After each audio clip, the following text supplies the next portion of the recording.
Aku sepakat sih Mas. Memang di industri kripto itu fundamental aset kripto aja tuh nggak cukup sebagai pendorong harga ya.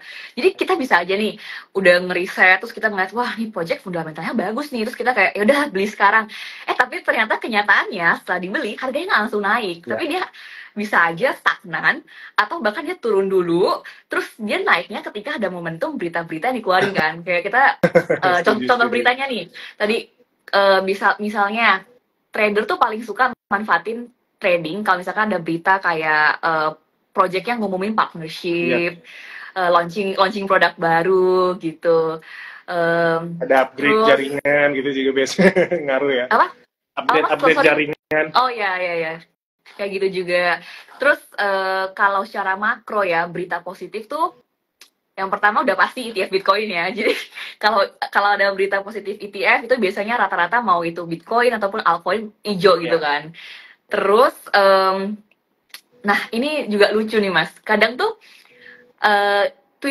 postingan random di Twitter juga bisa jadi penggerak harga. Benar. Kayak kalau teman-teman di sini masih ingat ya di tahun 2021 tuh dulu zaman eranya Dogecoin itu kan sebenarnya secara fundamental itu kan cuma koin-koin meme yang lucu-lucuan gitu kan. Nah, tapi karena ada sosok Elon Musk yang nge-tweet soal Dogecoin itu harganya bisa naik sampai ratusan persen. Jadi itu juga bisa dijadikan berita sentimen positif yang bisa trader-trader pantau gitu loh. Dan kalau ngomongin sisi makro itu ya mungkin pada nungguin CPI report ya. Jadi kalau misalkan kebijakan suku bunganya dilonggarkan, market crypto mulai naik lagi, mulai hype lagi euforianya. Tapi kalau misalkan kebijakan suku bunganya diketatkan sama the Fed, mulai loyo lagi marketnya gitu sih. Terus berita-berita negatif tuh yang biasanya paling sebel tuh berita ada project yang kehack. Wah, itu tuh biasanya betul. Biasanya tuh turun dan agak susah recover lagi ya. Karena kalau misalkan udah kehack itu kan susah banget untuk ngembaliin kepercayaan user kan. Jadi tahun ini juga kayaknya ada beberapa ya yang mengalami hack ya. Apa ya terakhir aku lupa lagi. Terakhir kalau nggak salah yang paling gede itu di Curve Finance. Oh iya. Di bulan Juni atau Juli, cuman udah mulai bangkit lagi lah. Likuiditasnya udah balik lagi, seharusnya udah oke sih. Nah, sama berita kemarin ya yang SEC. Ya betul. Versus pemain besar kripto. SEC beberapa tahun terakhir ini masih menjadi tantangan ya. Kita bukan bilang musuh ya, menjadi tantangan buat industri ini karena memang cukup menantang untuk ngeregulasi gimana sebuah kripto ini karena kan memang dibuatnya decentralized ya Brenda ya. Mungkin perlu kajian-kajian yang lebih dalam lagi ya, khususnya apalagi untuk para investor dan trader juga. Jadi mungkin memerlukan waktu yang panjang sih. Jadi itu sih menurut aku. Kenapa saya sih nunda-nunda terus. dan kalau kita ngeliat dari berita-berita itu kan sebenarnya semakin banyak berita positif yang muncul kan berarti sentimennya tuh semakin bullish ya. Kalau misalkan semakin banyak berita-berita negatif maka akan semakin bearish. Kalau sejauh yang aku lihat sih dari banyaknya berita positif negatif itu aku ngeliat sih overall tuh sentimen market masih bullish ya. Dan memang banyak orang yang percaya kalau memang masa-masa sekarang adalah masa-masa yang ideal untuk melakukan akumulasi aset kripto buat persiapan bulan berikutnya. Oke, menarik.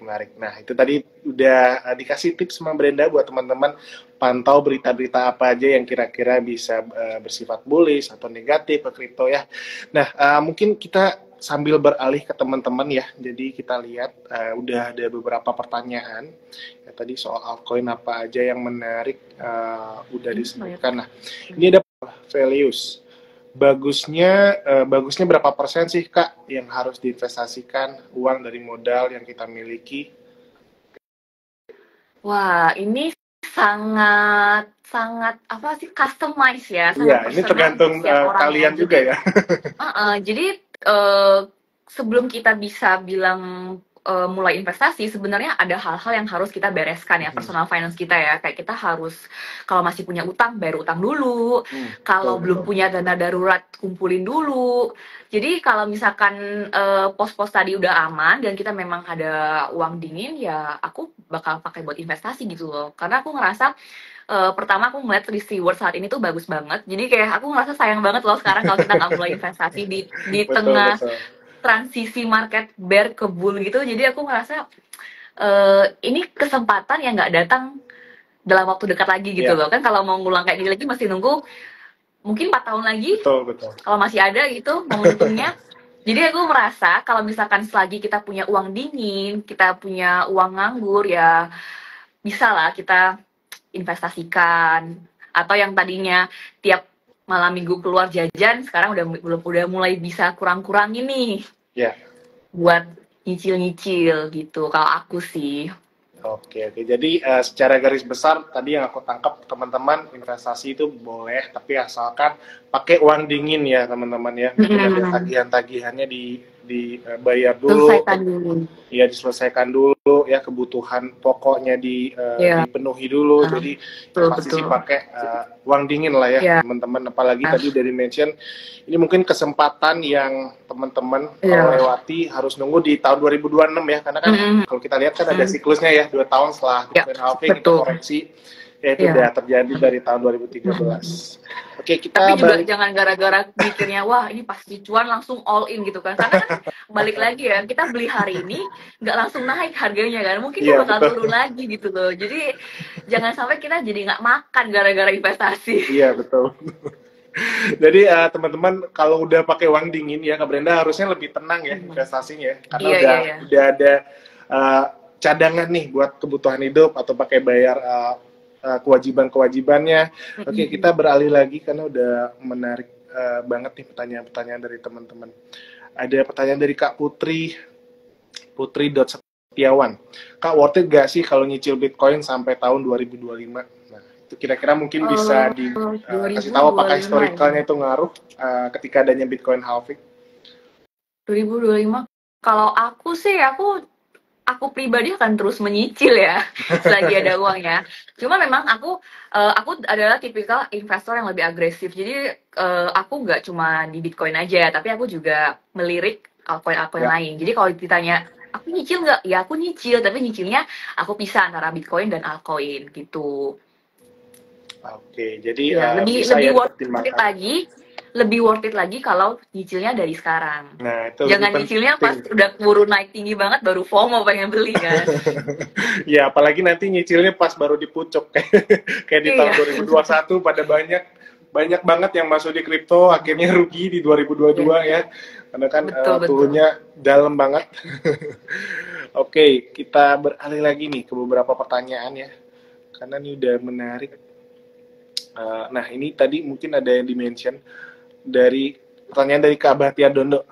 Kak, coba analisa kripto yang bergerak di sektor real world asset. Itu gimana sih potensinya?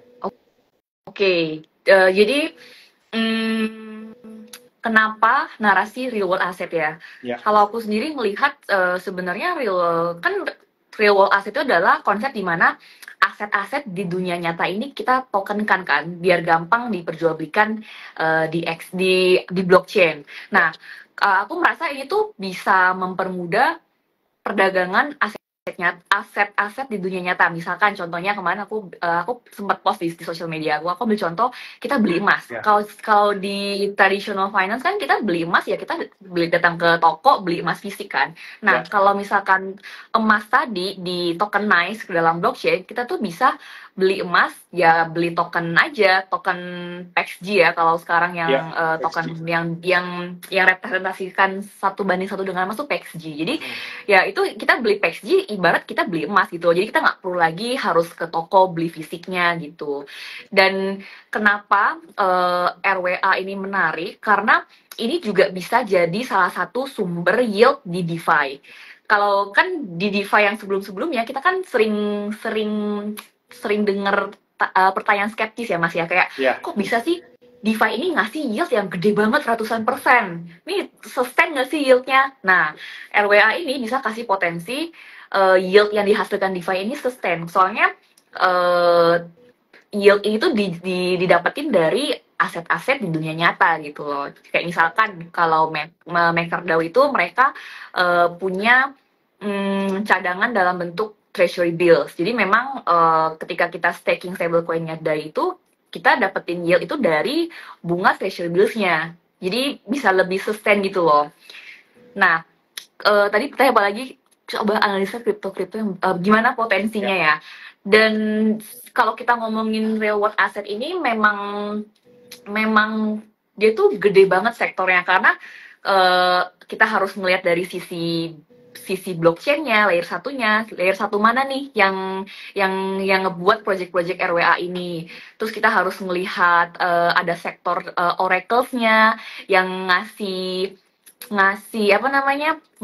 informasi secara off chain ke on chain dan sebaliknya. Kita juga harus melihat protokol mana nih yang nyediain aset nyatanya, aset apa aja nih yang di tokenize, apakah bentuknya saham misalkan, surat utang, atau dalam bentuk properti. Jadi sebenarnya watchlist-nya tuh banyak banget ya.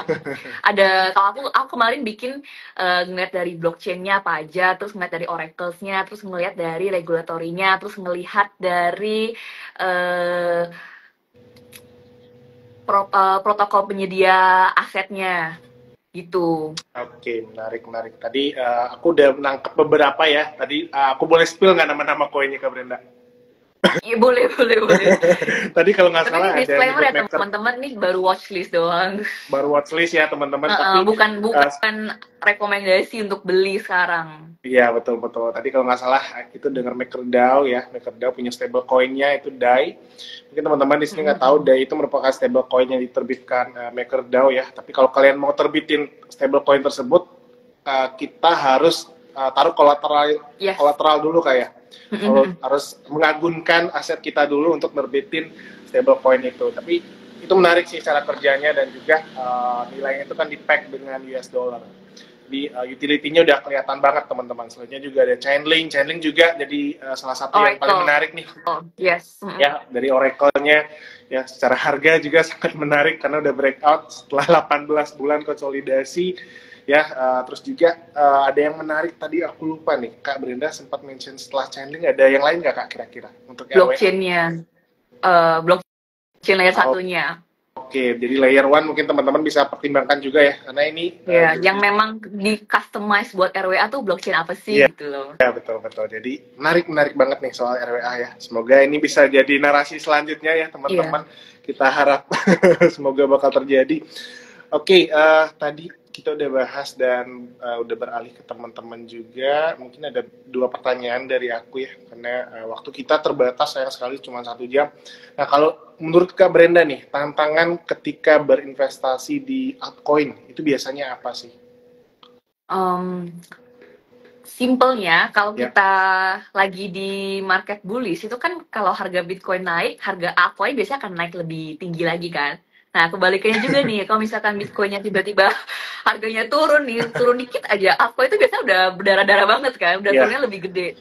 Jadi memang potensi return-nya tinggi, tapi potensi resikonya juga lebih gede daripada kita investasi di Bitcoin. Nah, itu dari sisi resiko pasar ya, dari harganya. Terus ada juga resiko yang harus kita pertimbangkan waktu kita pilih altcoin, resiko security. Jadi kayak kemarin kayak tadi di-mention sama Mas Panji kan, kalau misalkan ada project yang kehack, itu kan tentu akan berimbas ke kepercayaan user yang naro uang di platform tersebut. Terus juga ini kalau misalkan usernya kehilangan kepercayaan, ini kan juga akan berimbas ke harga tokennya kan. Jadi bisa aja kita beli koin ini secara fundamental yang bagus, tapi ternyata ada musibah hack kayak gitu kan. Bisa aja tiba-tiba koin yang kita pegang terjun bebas harganya gitu. Terus ada resiko salah pilih koin aja sih. Jadi kan memang koin banyak banget kan. Kalau cap-cip-cup milih, bisa aja koin yang dipilih adalah koin-koin yang istilahnya foundernya scammers gitu loh, yang cuma mau pump and dump bentar, habis itu ya rakpul aja gitu loh, nggak ada perkembangan projectnya. Gitu. Oke, menarik. Jadi itu ya teman-teman, kira-kira tantangannya ya. Memang potensi keuntungan di altcoin itu tinggi, tapi selaras juga dengan resikonya ya, Kak Brenda ya. Yes. Jadi teman-teman waspada aja ya. Jadi sesuaikan gaya investasi kalian ya, sesuai dengan profil risiko masing-masing. Oke, kita beralih lagi ke teman-teman ya. Kita lihat pertanyaan-pertanyaan di sini udah lumayan banyak. Jadi aku mungkin pilih lagi, tadi sektor-sektor 2024 itu udah di-mention. Nah, ini pertanyaan lanjutan soal layer 1. Tadi mungkin belum sempat mention nih.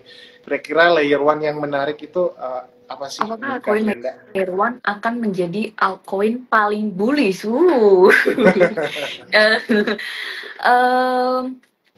Layer 1 menurutku masih menarik banget ya, apalagi kemarin layer 1 yang kayak Avax, Solana itu kan tiba-tiba bangkit lagi kan harga-harganya setelah tidur sekian lama. Jadi menurutku layer 1 itu nggak kalah menarik dengan layer 2 Ethereum. Cuma ya balik lagi, kita ini kan kayak ngikutin arus ya. Kita ngelihat sentimen market gimana, user lari kemana nih. Kalau misalkan nanti di layer 1 akan semakin banyak marketnya, akan semakin banyak decentralized application di sana, kan akan banyak user dan uang yang masuk kan. Dan itu kan bisa jadi momentum bullish buat layer 1. Jadi kita nggak bisa nih ngomong sekarang, oh ini bakal jadi paling top nih. Karena kripto tuh 24 jam kan. Kita bisa hari ini bisa jadi di atas, besok bisa turun gitu kan market cap-nya. Jadi memang harus untuk kalau kita mau trading ngikutin naratif itu memang harus lebih aktif mantau ya. Apakah kita mau ngikutin switching naratifnya dengan cepat, atau kita tipikal investor ya udah kita beli terus kita fokus sama yang kita mau aja. Ntar kalau misalkan udah naik ya kita tap aja, simple gitu kan, nggak usah yang terlalu ngoyo tradingnya gitu. Kalau aku sih ngelihat layer 1 punya potensi yang gede ya, cuma ya kita nggak tahu apakah jadi yang terbaik, narasi yang terbaik tahun depan gitu. Oke, menarik. Nah, untuk layer 1 sendiri, ada nggak sih masuk watchlist Kak Brenda? Kalau boleh, itu disebutin koin-koin apa aja?